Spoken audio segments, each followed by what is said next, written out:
Next on our program, we will be toasting a true legend here in Athens. Our next honor professor truly defines the word visionary.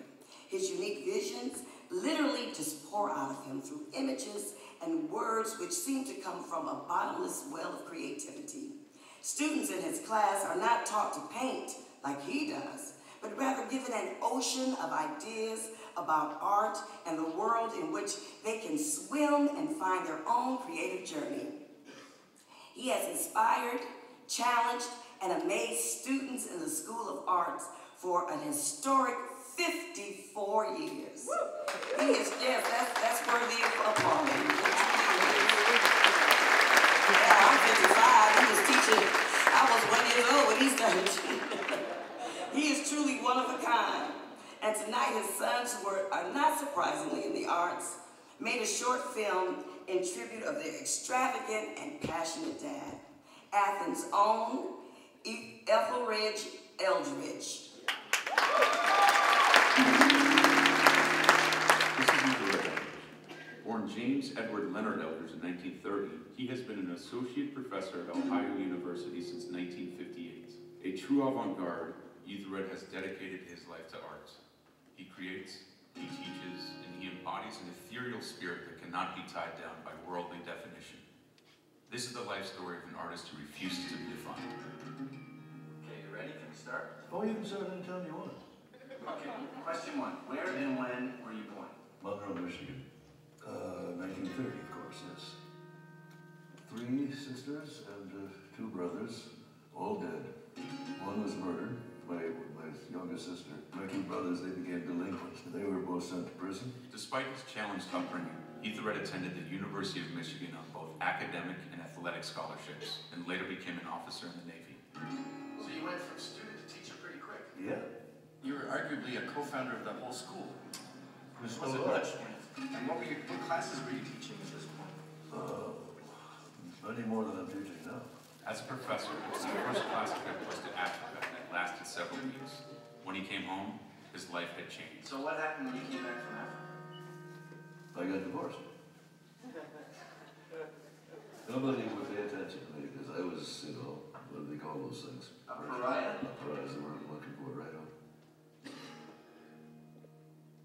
After the divorce, Aethelred was left without a home and took to living in his office until he discovered a piece of land. James Edward Leonard Eldridge was dead. Aethelred Eldridge was born. And this is the second half of your life. This is the last half of my life. A lifelong devotee of William Blake, Aethelred founded the Church of Golgonooza, a community of artists to which he led and delivered Blake-inspired teachings and sermons. Well, there's Golgotha, G-O-L-G-O-T-H-A. What is that, do you know? Nope. It's the hill upon which Christ was crucified, way back when. Well, Blake made it into Golgonooza. So you decided to call this church the Church of Golgonooza. I just call it Golgonooza, but others call it the church because we met on Sunday. Aethelred's property became a magnet for creative minds from around the world, and his guests include everyone from the Grateful Dead to the Maharishi. Blake's impact on Aethelred was not only communicated to his followers at Golgonooza, but was emblazoned on the walls of the Ohio University campus. 4 murals have been completed during his tenure, with each iteration reflecting a unique and varied style.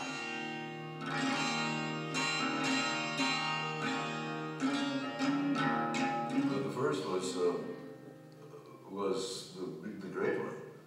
And what was it about the first one, or what did it do? It was just a conglomerate. Aethelred's murals reflect the way he teaches, a mixture of stream of conscious lectures and structured thought. What was the name of the class you? Autopsical art for a while, right? And an autopsy cannot be performed without a cadaver. So that whole damn horde of people was the cadaver. Wink, wink. Well, this isn't this big too, isn't it? What's left at the end? A taste of ashes in your mouth and no ash in your hand? Nothing gone so far? Does to admit frankly that you're nobody right up front? To the guy who will be making the appeal who's got to be a somebody. Somebody at least other than you. We spoke this week with Professor Eldridge of the art department. He's famous on campus for 2 things: the black and white mural under Siegfried Hall and for winning the vote for easiest class at OU 4 years running.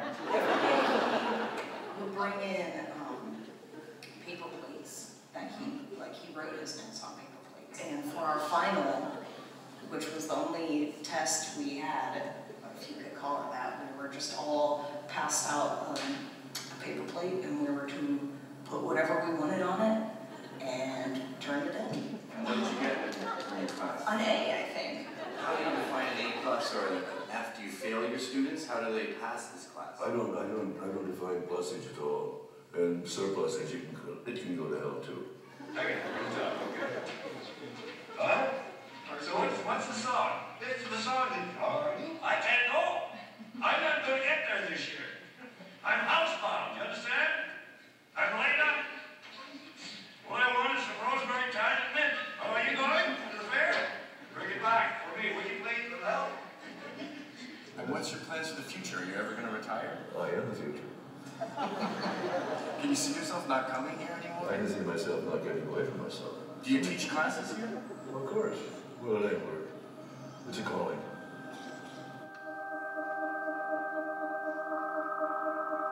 I'm from Rome. I'm just a pound in the building there. Huh? I'm just a rambling, gambling jack. That's it. There's nothing to do with anything. I wasn't born. I'm denied that I was ever born. So I don't have to be born again and again and again and again. Not important.